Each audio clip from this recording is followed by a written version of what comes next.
O segundo. Terceiro mandamento.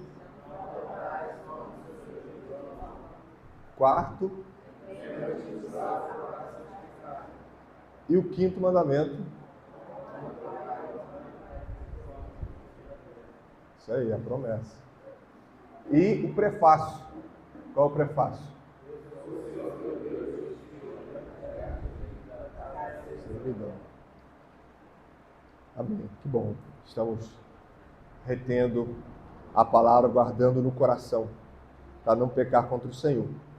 Hoje nós vamos, baseados na pergunta 131, estudarmos sobre os iguais. Nós vamos ver o que quer dizer essa questão dos iguais, né? Já que nós estamos no quinto mandamento, né? Que vai falar sobre honrar pai e mãe, e nós já vimos aqui a abrangência do mandamento, a expressão pai, que vai muito além do progenitor. Nós vimos isso em várias partes da Bíblia. É interessante que a gente vai lendo e vai vendo como isso é comum no Antigo Testamento, né? Em outros livros nós vemos em 2 Reis, mas essa expressão se dá em Gênesis, se dá em Juízes. De fato, nós vamos entendendo que o mandamento vai muito além disso. E há um dever nosso de honrar as autoridades. Então, nós vimos que há os superiores e os inferiores. E hoje nós vamos estudar quem são os iguais e quais são os deveres nossos para com os nossos iguais. Então, a pergunta 131 diz assim: os deveres dos iguais são considerar a dignidade e o mérito uns dos outros, preferir em honra uns aos outros e regozijar-se com os dons e o progresso uns dos outros, como se fossem próprios. A gente pode ler todo mundo junto? É pequenininho? Vamos lá. Os deveres dos iguais são considerar a dignidade e o mérito uns dos outros, preferir em honra uns aos outros e regozijar-se com os dons e o progresso uns dos outros, como se fossem próprios. Isso aí. Então nós vamos a pouquíssimas referências bíblicas. Então é muito importante que todos nós abramos, diferente do que a gente faz quando tem muita. Então vamos aproveitar e todo mundo abrir, primeiro em 1 Pedro 2,17.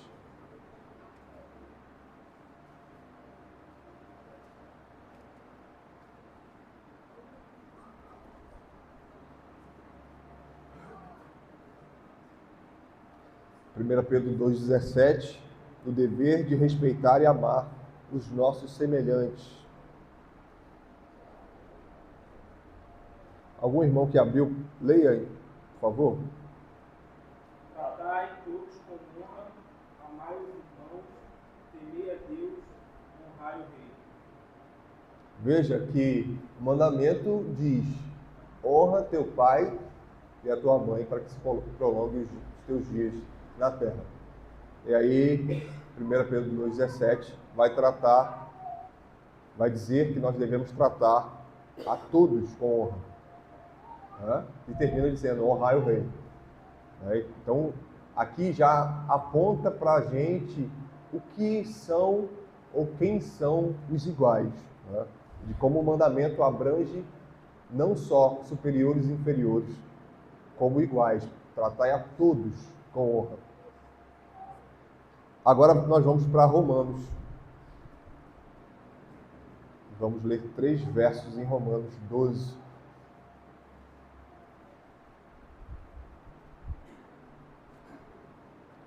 Depois as nossas perguntas no final do estudo vão ser baseadas nesses textos bíblicos. Os irmãos estejam atentos, não só para responder, mas obviamente para de fato reter o conteúdo da palavra. Romanos 12, versículo 10. Romanos 12, 10. Pode ler, um irmão, por favor.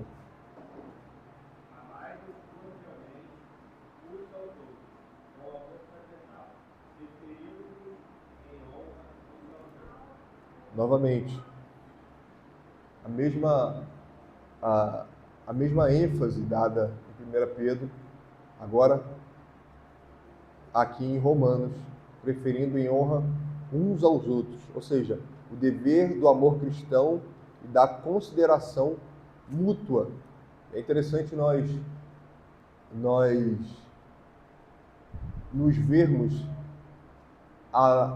quando lemos uns aos outros na Bíblia, né? Principalmente no Novo Testamento, Paulo vai usar muito essa expressão e nunca parei para contar, mas nós conseguimos ver esse tratamento mútuo, sempre se resumindo naquilo que Jesus colocou, o amor ao próximo, né? Suportai uns aos outros, né? Confessai os pecados uns dos outros, e por aí vai, se resume no que Jesus disse, o amor ao próximo. Agora, Romanos 12, 15 e 16. Já está aberto aí? Um irmão, por favor, leia. Pode ler. Quando outros estiverem alegres, alegrem-se com eles. Se estiverem chorando, chorem com eles. Trabalhem juntos na alegria. Não sejam orgulhosos. Não procurem cair nas boas graças de gente importante, mas tenham prazer na companhia de gente comum. Não sejam sábios aos seus próprios olhos. Exatamente. Devemos sentir alegria e satisfação na honra e no progresso dos outros, como se propriamente fossem nossos. Vejam, irmãos, nós vamos ver aqui 7 questões trazidas pelo Gerardo Voz, que vão nos ajudar a aprofundar e a entendermos tanto o que nós lemos, as referências bíblicas, quanto a pergunta do catecismo. Mas antes tem Filipenses 2.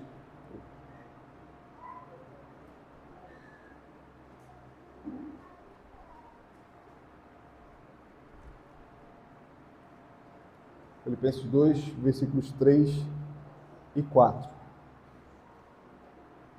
Não façais com partidarismo ou com glória, mas com humildade, considerando cada um os outros superiores a si mesmo. Não tenha cada um em vista o que é propriamente seu, senão também cada qual o que é dos outros. Devemos sentir alegria e satisfação na honra e no progresso dos outros, como se propriamente fosse nossos, como lemos agora. E aí nós vamos nos debruçar nesses textos e na temática da pergunta 131, de como isso se aplica à nossa vida, do que o catecismo quer dizer com iguais e tantas outras questões, e quais pecados nós devemos evitar a partir daquilo que nós vamos ser ensinados aqui. Então, a primeira pergunta: o que quer dizer o catecismo com a palavra iguais? Ela não se refere à igualdade de natureza, mas à igualdade de posição. Duas pessoas podem ser iguais quanto à natureza, mas desiguais quanto à posição. Pai e filho têm naturezas iguais, mas o pai, tem posição de autoridade sobre o outro. Na sociedade humana, é inevitável que algumas pessoas tenham autoridade diferenciada. Essa desigualdade de posição é determinada por Deus. Ou seja, olha como aqui ele traz um exemplo daquilo que não é o que o catecismo quer dizer quanto aos iguais. Existe a igualdade de natureza. Todos nós somos iguais em natureza. Mas também existe a igualdade de posição. Um pai nunca vai ser igual ao filho. E nos estudos, né? Acredito que esse é o 6º estudo do 5º mandamento. Nós estudamos, nós vimos, né, pelos exemplos trazidos pelos irmãos, de que nós não podemos considerar os nossos filhos iguais em posição. Nunca, nunca. Nós devemos sim cuidar do coração dos nossos filhos. Nós devemos sim criar um relacionamento profundo, de conversa, de carinho, de amor, mas não com amizade como a do mundo. Não como uma amizade de iguais. Existe uma amizade, obviamente. O Senhor Jesus diz que nós somos amigos dele se nós fazemos o que ele manda. É óbvio que existe uma amizade. Mas aqui existe uma diferenciação de posição. Então é muito importante que essa relação entre pai e filho aconteça sempre nessa diferenciação.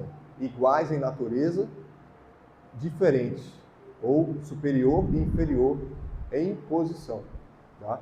E aí vão ter tantos outros exemplos, né, que a gente pode tratar sobre igualdade. Né? Somos todos aqui iguais em posição. O que nós vamos considerar é que, por exemplo, aqui hoje nós não temos presbítero, nem o nosso pastor está aqui hoje, né? Estará aqui à noite. Mas nós entendemos que o pastor é superior em posição na esfera eclesiástica. Entender isso vai nos fazer, antes de tudo, evitar alguns pecados que nós cometemos na ignorância de acharmos que todos são iguais em posição. E aí ele trata disso como algo inevitável. É inevitável. Né? Algumas filosofias humanas vão trazer ideias de que somos todos iguais em posição. Mas não. O feminismo, o comunismo vão trazer filosofias, ideias para impor a nós como se todos fôssemos iguais. Mas não é verdade. Somos iguais em natureza. Entender isso é essencial para que a gente caminhe bem, porque é inevitável. Né? Essas pessoas caem na hipocrisia, porque dizem isso, mas na prática isso não existe. Então, o que queremos dizer? E lembrando, irmãos, por favor, contribuam, participem, perguntem. Acredito que vão suscitar muitas poucas perguntas quanto ao assunto, até porque nós estamos aí numa série boa no Quinto Mandamento, mas se há alguma pergunta, faça. Se há uma consideração, uma contribuição, esteja à vontade para participar. O que queremos dizer com pessoas de igual autoridade? Queremos dizer com isso que elas têm o mesmo nível de autoridade. Nenhuma tem autoridade sobre a outra. No exército, por exemplo, o general tem autoridade sobre o soldado, mas dois soldados são iguais. É interessante, nós trazemos aqui um exemplo muito simples, principalmente dos iguais em autoridade. O mandamento que nós estamos estudando é: honra teu pai e a tua mãe. Nós aprendemos e entendemos que na esfera da família, o marido, ele é o cabeça do lar. Logo, ele é autoridade sobre a sua esposa, ou seja, são iguais em natureza, diferentes em posição. Quanto ao relacionamento com os filhos, o marido e a mulher, o pai e a mãe, há uma igualdade na autoridade sobre os filhos. É claro que o marido ele vai dar a última palavra, né? Mas isso deve ser feito sem tirar a autoridade da esposa e vice-versa. Quando há um relacionamento, principalmente um exemplo muito clássico, né, que nós vemos, o pai dizendo para o filho fazer alguma coisa e a mãe, em frente ao filho, em frente ao marido, diz: não, mas isso aí é muito pesado para ele, é muito difícil. Ou uma punição, que é algo mais grave ainda. Né? Quando o pai pune ou diz que vai punir e a esposa tira a autoridade do marido em frente ao filho. Ou seja, há aí, de fato, a quebra do mandamento, até nesse sentido. Porque, entendendo que eles são iguais, eles precisam preservar a autoridade um do outro. Isso precisa ser conversado antes. Né? O que os filhos fazem? Né? Quem nunca fez isso? Já tira a primeira pedra. Você pede a sua mãe a sua mãe não deixa. Aí seu pai não sabe da decisão da sua mãe, o que você faz? Você pede ao seu pai. Aí você vai lá, pede seu pai deixa. Seu pai, sem saber, tirou a autoridade da sua mãe. É óbvio, o pai deveria ter consultado a mãe, né? É importante fazer isso, consultar a mãe, porque somos pecadores, né? Os filhos são rasteiros, né? Pede um não deixou, se um não deixou, o outro pode deixar. Ou seja, há um problema aí de autoridade. Então, eles são iguais em autoridade quanto à criação dos filhos. Isso precisa ser respeitado. E é muito fácil a gente quebrar o mandamento dessa maneira. Isso precisa ser preservado. Qual é o nosso dever geral para com os nossos iguais na sociedade humana? Devemos considerar a dignidade e o mérito deles, reconhecendo que, assim como nós, eles são pessoas humanas, criadas à imagem de Deus. Portanto, devem ser honrados e respeitados, porque tememos a Deus. Ou seja, isso é na sociedade, e aí a gente não pode perder de vista o fato de que nós estamos tratando não só de irmãos, não só da igreja, mas toda a sociedade. Próximo, lembre-se do resumo que Jesus Cristo fez. Então, novamente, lembrando os irmãos, Cristo não tirou o peso da lei, ele resumiu a lei para que ficasse claro a nós aquilo que ele requer. Né? Então, é o amor ao próximo, e ao próximo, muitas vezes, não será o nosso irmão em Cristo, que compreende o mundo como nós compreendemos. Né? Jesus Cristo fala que amar aquele que te ama é muito fácil. Né? Então, considerar a dignidade e o mérito daquele que é feito à imagem de Deus é importantíssimo. Que pecado em especial temos de evitar ao tratarmos os nossos iguais com a dignidade e o mérito devidos? Devemos especialmente evitar os pecados do egoísmo e da soberba quando tratarmos com os nossos iguais. Todos têm por natureza a tendência de ter a si mesmos em grande conta. Tendemos a aumentar as nossas realizações e a diminuir a dos outros. Tendemos a culpar os outros por seus erros e fracassos, mas encontramos desculpas justificadoras para nós mesmos. Tudo isso procede do pecado do egoísmo e da soberba humanas. É somente pela graça de Deus em nossas vidas que esses pecados podem ser vencidos. Então veja, o que nós lemos aqui é sobre vista e sobre não ser sábio à sua própria vista, né? Ou não ser sábio tendo como padrão a mim mesmo, né? Essa é a sabedoria dos homens. Isso não pertence aos crentes. E de fato é assim que a gente faz. Nós levamos em alta conta as nossas realizações e em alta conta os erros e fracassos dos outros. E como perceber isso? Quando você comenta em casa sobre os irmãos ou sobre as pessoas do trabalho, da escola, da faculdade, do vizinho, os parentes, você comenta mais sobre os fracassos e os erros ou mais sobre as conquistas e os dons das pessoas? Isso vai ser um termômetro, vai ser uma régua que vai nos mostrar quanto nós temos pecado nisso.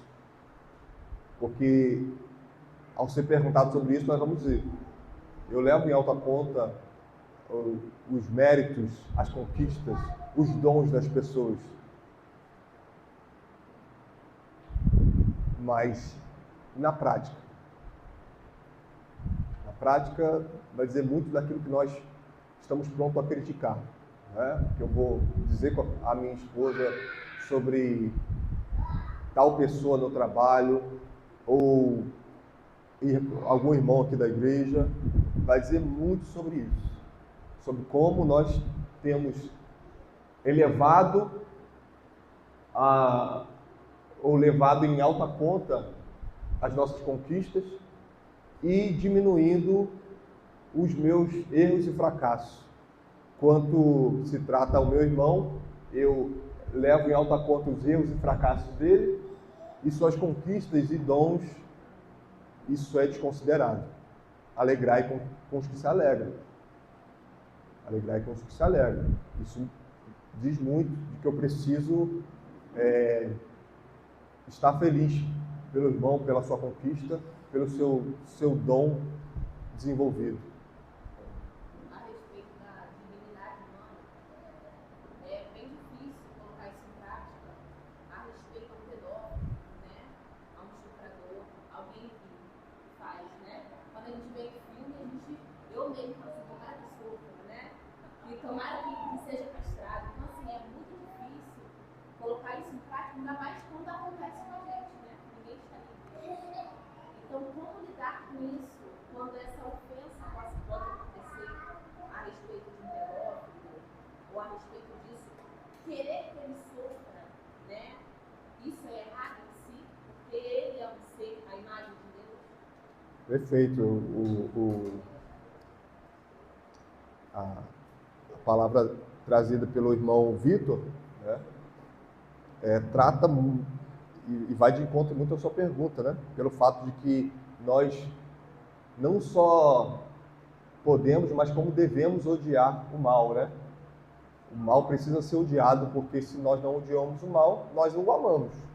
Né? Foi essa lógica trazida pelo irmão, de que, de fato, e o pastor Paul Washer traz um exemplo ou uma aplicação, né, sobre a bondade de Deus muito boa, dizendo que se Deus é bom, nós devemos tremer, porque nós não somos, né, nós somos maus, né, e a bondade do Senhor consiste em odiar o mal.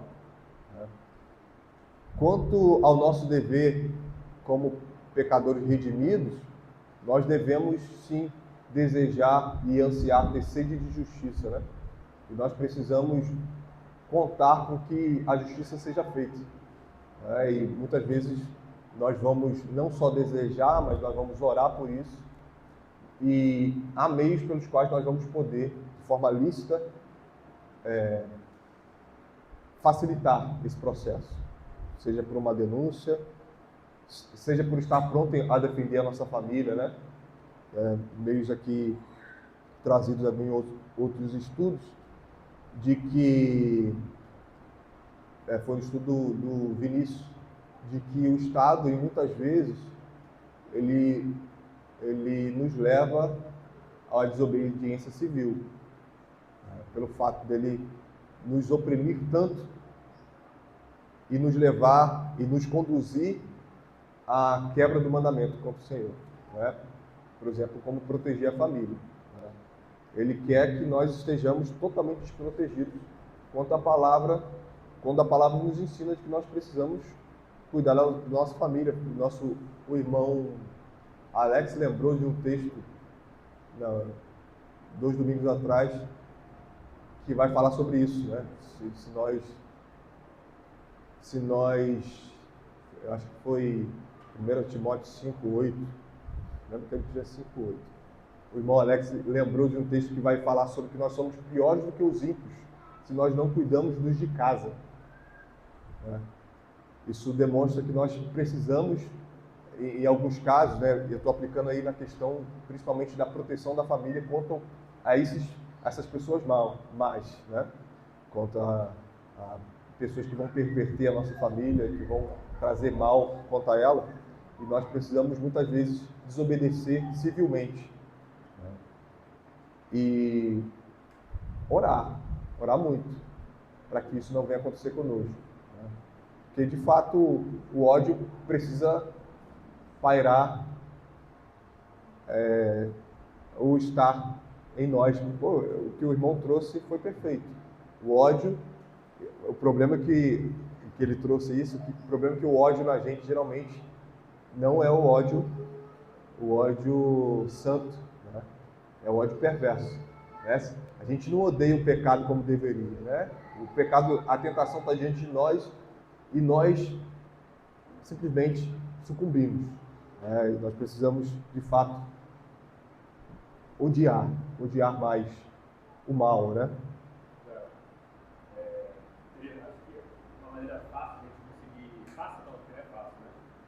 Mas a sabedoria bíblica para lidar com essa questão quando nós temos um crime, né, cometido, como a questão do estuprador, de você conseguir conciliar a sede por justiça e ao mesmo tempo o amor ao próximo, inclusive aos inimigos, né? É a questão de você odiar confiando que Deus será o vingador. Deus é o vingador. Quando você confia que Deus é o vingador, você está blindando o seu coração no sentido de você alimentar aquele ódio, né? E aí o ódio pecaminoso, para, no caso, até você mesmo ser um vingador, né? Derramamento de sangue, e você também tem a questão de pedir que o Senhor alcance, né? Aquela alma. Então acho que quando você realmente o ódio, você recebe uma notícia, né? Você começa a pensar em punições, e nós somos levados a pensar até mesmo os seres humanos cometendo ali a punição, não as autoridades, né? Mas os iguais. Aí você começa a incorrer no erro, né? Porque você tira Deus da sua soberania, não confia que Deus irá fazer justiça e começa a alimentar o ódio pecaminoso. Então é interessante a gente, quando recebe essa notícia, ou infelizmente a gente pode passar por uma situação dessa, que é o mais difícil, é você pedir ao Senhor que te ajude a confiar que Ele é o nosso vingador, né? Que Ele fará a justiça plena e real, não a dos homens. Né? No Brasil, então, muito menos, né? A gente precisa falar de justiça aqui com as nossas leis. Mas, enfim, é confiar que o Senhor é o supremo juiz e justo, né? Perfeito. Justiça com esperança, né? E falando sobre esse assunto, sobre em relação à inveja, sobre a gente ver os nossos méritos maiores, as nossas falhas menores dos outros, também tem a ver com outra questão. A gente vai achar que ele é muito pior que nós, né? O ímpio é pior, mas olhando para Cristo, somos como ele. Nós somos aprovados. E aí a gente tende, né, a comparar o pecado para Deus com os seus pecadores, né? Mas é Cristo. E a gente faz muito também a orar pelo que comete algo como ofensa contra nós e a pensar como nós podemos falhar na tendência. Perfeito. A irmã aqui já aplicou a ideia, principalmente que nós olhamos em alta conta os nossos pecados, o pecado dos outros, e os nossos são esquecidos, né? Que a lei de Deus ela traz as consequências, né, do pecado. Eu isso claro, né? No Antigo Testamento, por exemplo, a gente tinha a consequência reparadora, imediata, né? Às vezes até por algo culposo era cobrado também uma medida correspondente. Você cessa uma vida, essa sua vida também é tirada, né? Então, é interessante a gente pensar que nem sempre o nosso desejo pela justiça universal é pecaminoso, porque o nosso coração é colocado ali de Deus, nós somos criados na imagem e semelhança de Deus, então Deus ele também traz a justiça é um atributo de Deus, né? A diferença é que nós somos manchados pelo pecado, e aí muitas vezes nós vamos desejar essa justiça de forma desproporcional ou correta. Mas na palavra de Deus, no Antigo Testamento, a gente vê que Deus define diversas punições a serem dadas pelo povo ao infrator, né? Então é muito importante a gente realmente fazer isso, colocar diante de Deus a que a justiça seja realizada. Mas o desejo pela justiça não necessariamente é algo ruim, porque está na lei de Deus a punição sendo trazida ao infrator de algo que é uma vida, de algo que é injusto, de algo que é injusto, né? correta. E aí é importante a gente pensar qual é a minha preocupação no governo, né? Porque às vezes o cristão ele fica com uma tendência a ser passiva, a sempre querer dar outra face, quando a gente tem que também desejar que a justiça seja realizada, né? Então, às vezes, a gente precisa correr atrás, né, de uma justiça quando a gente está numa sociedade em que a injustiça impera, né? Então, só esse contraponto, porque hoje a gente está conversando sobre isso na casa. Como a lei de Deus, ela traz a punição ao infrator, né, de forma proporcional. E aí, às vezes, a gente fica com medo de desejar que a justiça seja realizada, achando que, não, nós somos pecadores também, não mais. A gente deixa de olhar para a justiça. Não, é exatamente a devocional do irmão Vitor, de novo, né? O ódio do bem existe, né?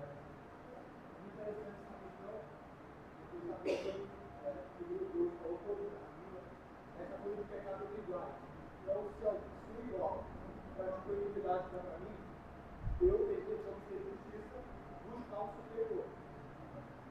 Agora, aí que vem o desafio, como você falou, como eu busco justiça sem odiar o próximo. Porque o dever é amar o próximo. Porque muitas vezes nós, na verdade, nós somos sábios no nosso próprio olhos e nós determinamos quais indivíduos são passíveis do nosso ódio. Em qual sentido? O pedófilo é passível do nosso ódio. Mas na Bíblia, a sodomia também. Os dois são pecados e os dois são igualmente odiosos diante de Deus. A zoofilia também.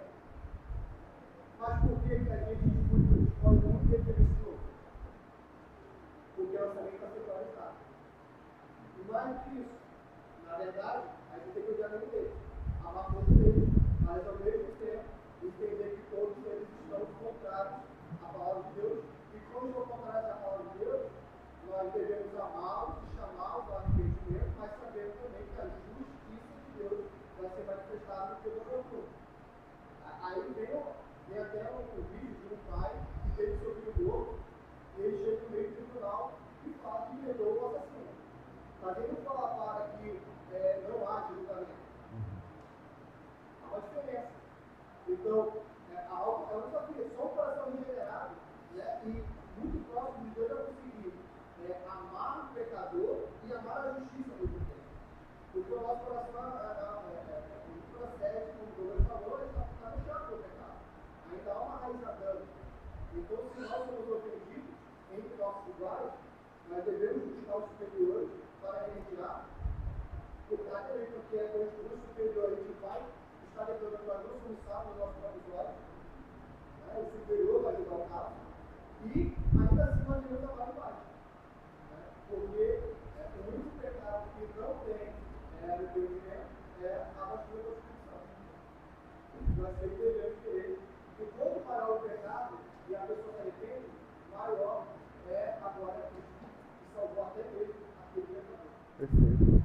Isso aí, porque esse o Evangelho é justo por causa disso, né? Porque João 3,16 diz que Deus deu o seu Filho para ser morto. Ele não simplesmente perdoou os nossos pecados e ficou por isso mesmo. Senão ele não seria justo, né? Senão não haveria justiça da parte de Deus se Jesus Cristo não morresse. Que dever especial abrange o mandamento de Romanos 12, 15 e 16? O dever da empatia cristã, isto é, estar atento quanto aos problemas e à situação do nosso próximo, segundo as suas circunstâncias e necessidades particulares. Devemos nos alegrar com os que se alegram e chorar com os que choram. Quer dizer, devemos partilhar ou demonstrar empatia naquilo que os outros passam. E uma das expressões bíblicas para isso é a compaixão, né? Nós vamos ouvir muito sobre empatia, mas pouco sobre a empatia cristã, que é a compaixão. O que muda é o fato de que na empatia, e aí eu vou falar de forma bem genérica aqui, tem pessoas que poderiam falar melhor sobre isso aqui.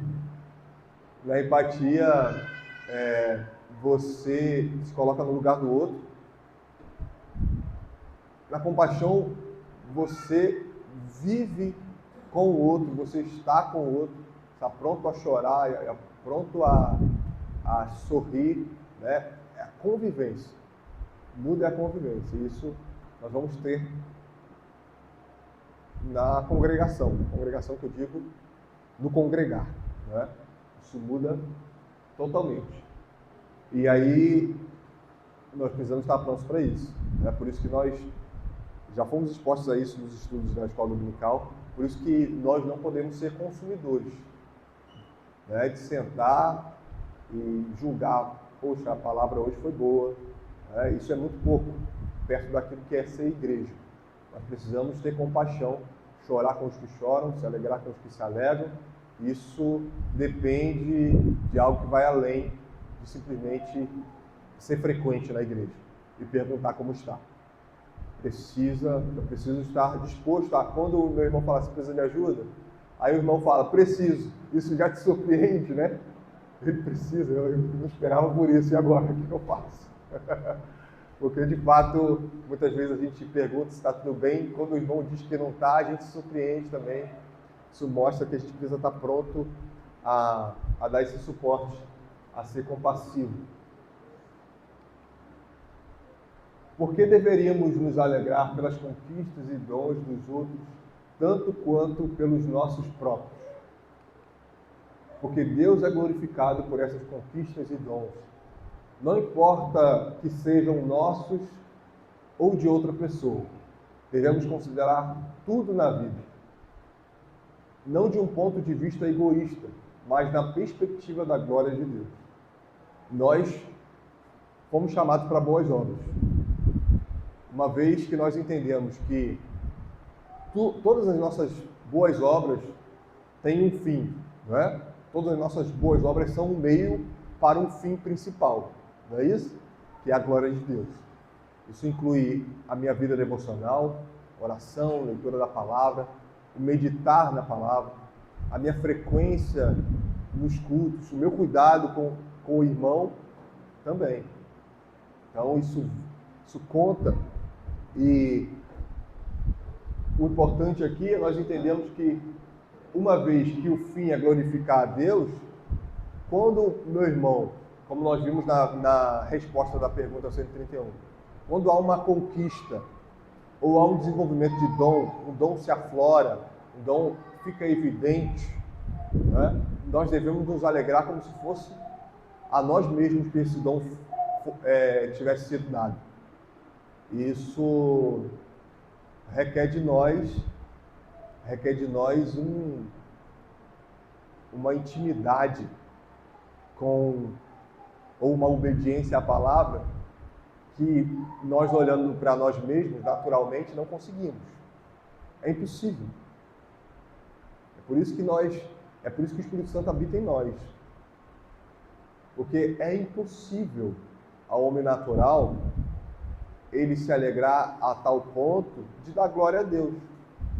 Isso é óbvio, é possível.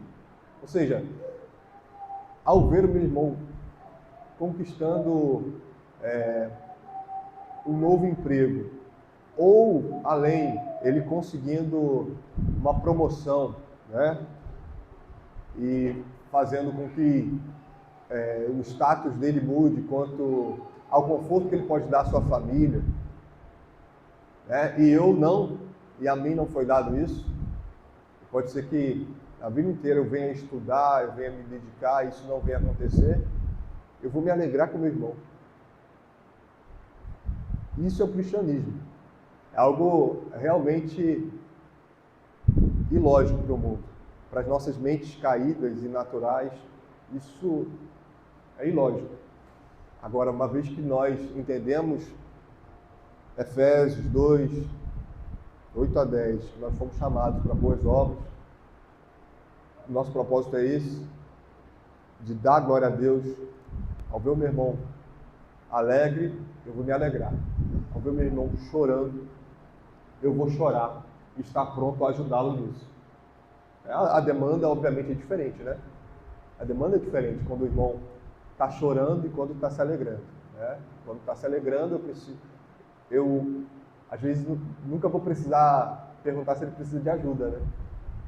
Normal. Agora, quando ele está chorando, eu preciso estar pronto a dar todo o suporte a ele.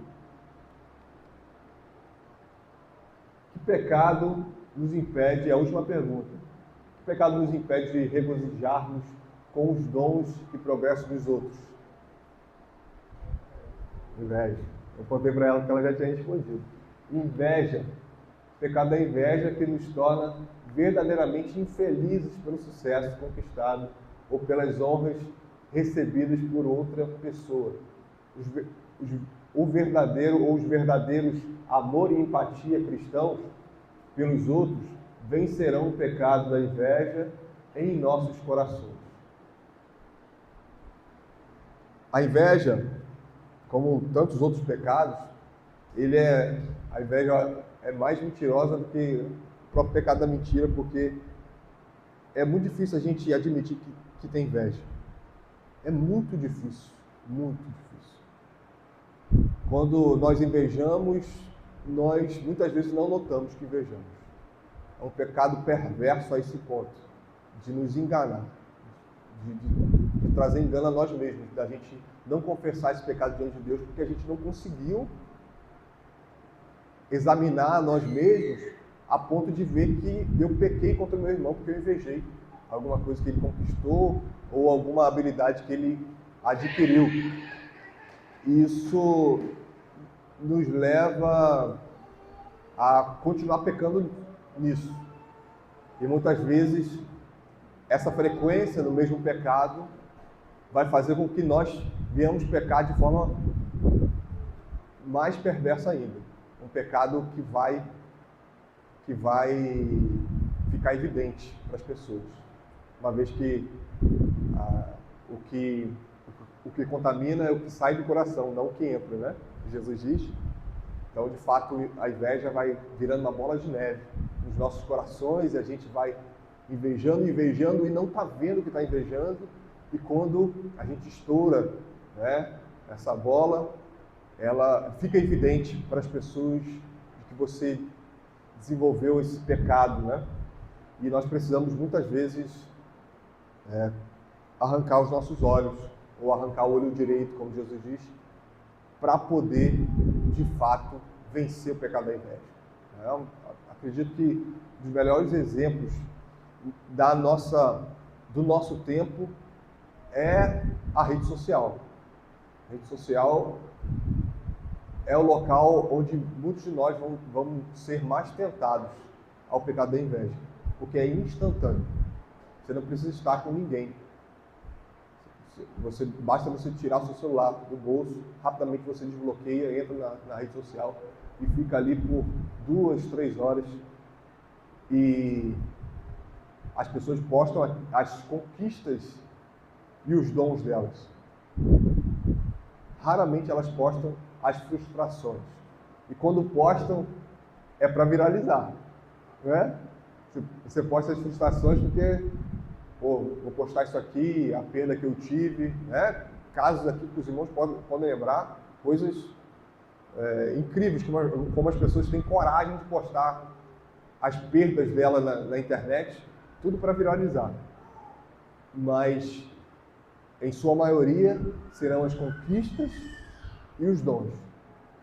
E nós estamos rolando o feed, estamos nos alimentando daquilo e comparando com a nossa vida, porque a pessoa, ela postou só aquilo que está evidente, né? E você consegue olhar para si e ver, muitas vezes, as suas dificuldades. E você se compara só com aquilo que há de bom na pessoa.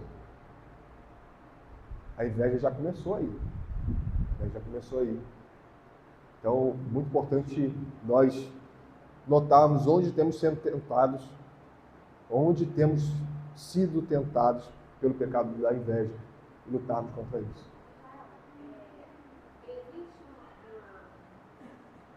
uma ligação ao trabalho com a modéstia, porque você citou as redes sociais, né? E anos atrás, as pessoas no geral eram mais modestas por conta da rede social, não tinha tantas mulheres expondo os corpos, ou tantas pessoas expondo os seus bens. Então, parece que com isso, essa exposição, esse pecado, a cobiça, ela muito, quando sai falta de modéstia, em relação ao povo, mas a modéstia não é dessa coisa. A falta de modéstia corroborou ainda mais. Porque o pecado está sempre ligado, né? Eu acho que não, por conta do homem ser o mesmo. A palavra de Deus vai nos advertir quanto a isso.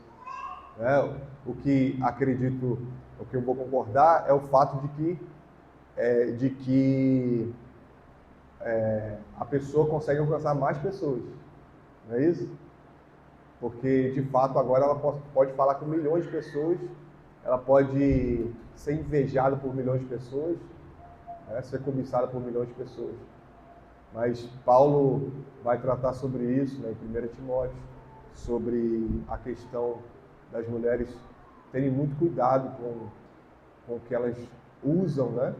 Não só a questão de roupa, mas a questão de aparatos que são pura e simplesmente para aparecer, né? E aí ele não está tratando ali de algo que as mulheres não possam usar brincos ou coisas assim, mas que o único objetivo é ser visto pelos homens, né? E isso, obviamente, toda a palavra vai trazer isso. A gente pode lembrar, por exemplo, dos próprios fariseus, né? Que tinham a sua espiritualidade externa, né? Isso é uma falta de modéstia, né? Espiritualidade externa, onde simplesmente estavam prontos a mostrar o quanto eram espirituais, né? A parábola do fariseu e do publicano. O fariseu se compara aos outros, dizendo: olha, Senhor, como eu sou muito mais espiritual, eu jejuo tantas vezes ao dia. Ou seja, ele está ostentando, né? Eu acredito que um antônimo aí para modéstia poderia ser ostentação. Ele está ostentando uma espiritualidade externa, né? E a gente, o Senhor Jesus, ele vai trazer diversos exemplos quanto à demanda dos fariseus, né? Pela sua ostentação, pela sua falta de modéstia, né? E o que a gente vê hoje na rede social é só um retrato daquilo que nós sempre fomos desde a queda, prontos a nos mostrarmos. E aí nós que estamos consumindo precisamos estar cientes de que é isso que nós vamos ver do homem caído. Não tem como esperar outra coisa do homem caído. De que ao abrirmos o nosso aplicativo e se seguirmos tantas pessoas que têm esse objetivo, é isso que ela vai continuar postando, porque foi o que deu certo e vai continuar dando certo, porque nós somos, por natureza, cobiçadores, invejosos.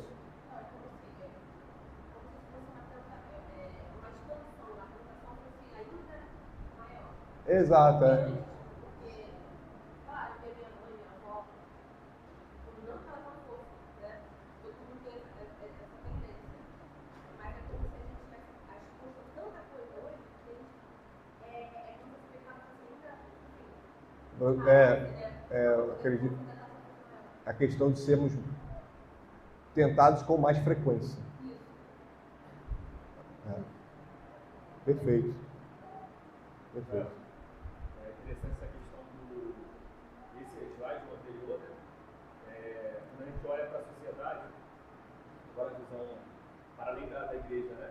Que é a ideia do estudo também, de você ver como Deus é glorificado, como você se alegra com os dons e progresso do próximo, do semelhante.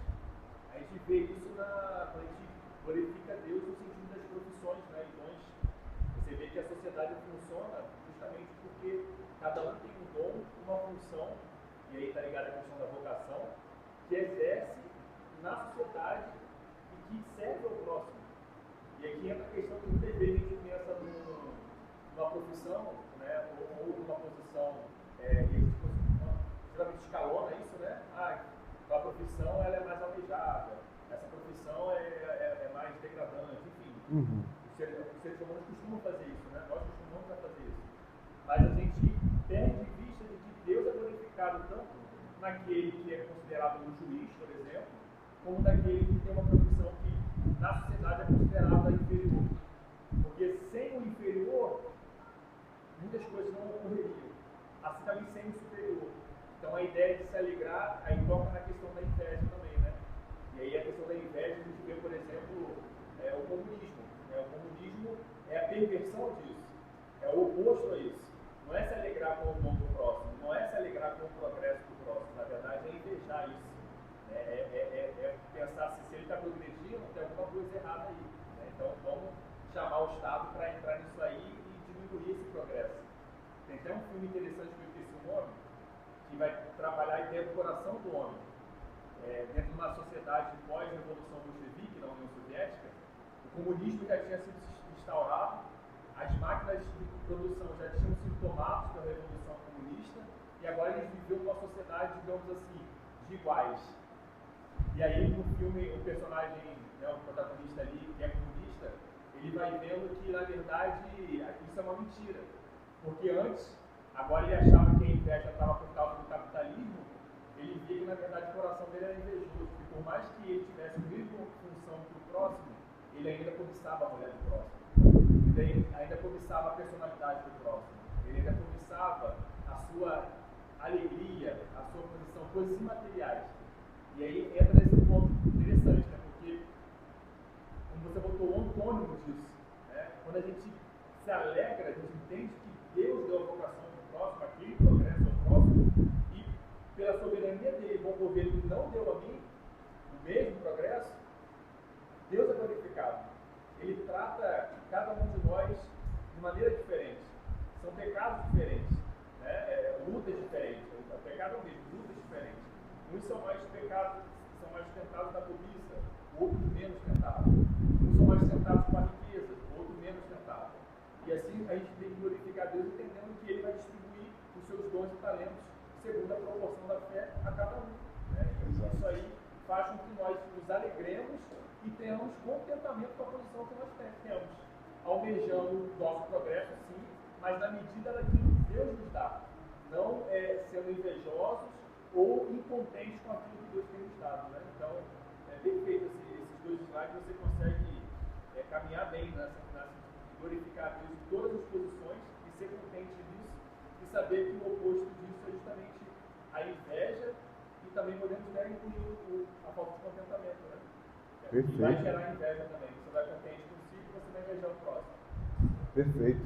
Porque de fato nós somos muitas vezes não, nós de fato somos iguais em natureza e a maioria de nós iguais em posição, só que o Senhor dá os dons segundo a proporção da fé, né? E aí nós precisamos estar prontos a sermos contentes com aquilo que o Senhor nos dá. Aqui, a inveja era tão enraizada, era tão primária, que está na decálogo, Deus já tudo isso, numa das primeiras organizações de liberação de pecado para nós. Lá no fundamento esse pecado sendo reprimido por Deus, lembrando de nos atentarmos a Ele. Perfeito. É interessante como, eu estava pensando nisso, né? Como a inveja, a gente está tratando desde o primeiro mandamento. Desde o primeiro mandamento a gente está tratando sobre a inveja, de como o fato de você invejar quebra o primeiro mandamento, e aí agora a gente está no quinto, está tratando disso, e vai embora, porque o 10º mandamento, como lembrado pelo irmão, vai tratar exclusivamente disso. Então, irmãos, alguém mais quer contribuir, fazer alguma pergunta? Posso passar para as perguntas agora?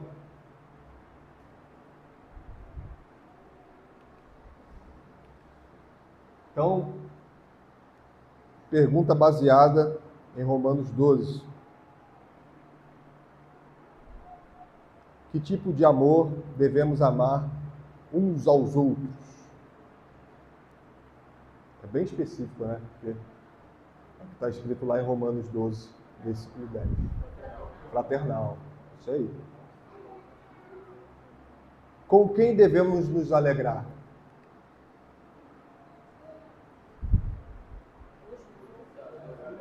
Se alegram, isso aí, uns com os outros. Com quem devemos chorar? Chora, isso aí é para ninguém dizer que errou todos. Em vez de sermos orgulhosos, devemos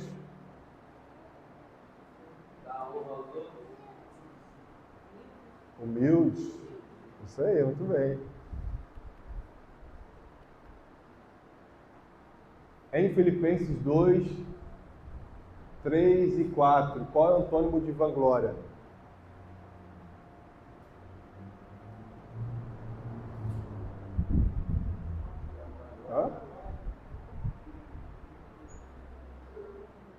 Humildade, isso aí. Vou fazer a leitura labial, humildade. Como devemos considerar uns aos outros? Superiores, né? Interessante como nós estamos vendo a relação de superior com inferior, mas no final de tudo, nós devemos honrar, inclusive, os inferiores. E se você é superior, você deve honrar os inferiores e os seus iguais. O que não devemos ter em vista, que é do outro. 1 Pedro 2,17, além do rei, a quem mais devemos honrar? Semelhante a Deus, isso aí, semelhante. É isso, irmãos, vamos orar. Agradecer a Deus pelo estudo.